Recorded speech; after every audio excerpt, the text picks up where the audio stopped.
A hoax call of an armed person on campus. It sent Clovis West High School and Fort Washington Elementary School into a shelter-in-place order yesterday. That was only the second day of school for Clovis Unified. Good evening and thanks for joining us tonight. I'm Catherine Herr. Brian Dorman is off tonight. CBS 47's Esteban Reynoso joins us live at Clovis Unified's district office with how they are handling these false alarm calls. Esteban. Well, Catherine, if you remember earlier this year at the start of the spring semester in February, there were 6 of these false threat calls. Now, obviously, officials want this semester to be a little bit different. But after yesterday, we wanted to look in how this affects the Unified School District.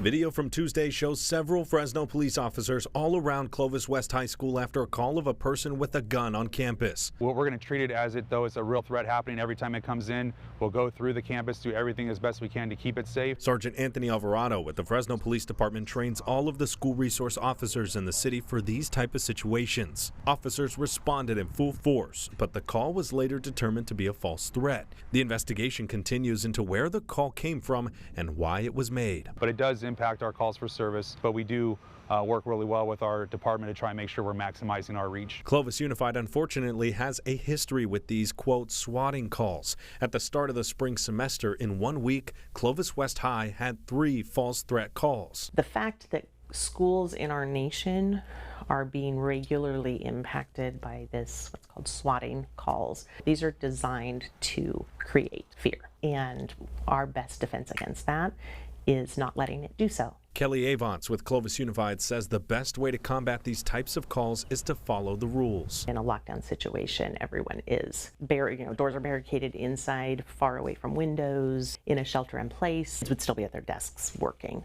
And if anyone is caught calling in these false threats, they can face some serious consequences. This type of incident could generate into a felony charge where someone can face some serious time related to the use of resources, related to the cause and damage for people on campus. It affects a lot of people when they do these types of things. Now, Sergeant Alvarado, he wants to emphasize to all of you parents out there that when there are these situations at a school, whether it's a lockdown or shelter in place, to allow officers to work, clear the area, and give the all clear. Then you can pick up your child if you want to. Live in Clovis, Esteban Reynoso, CBS 47 Eyewitness News.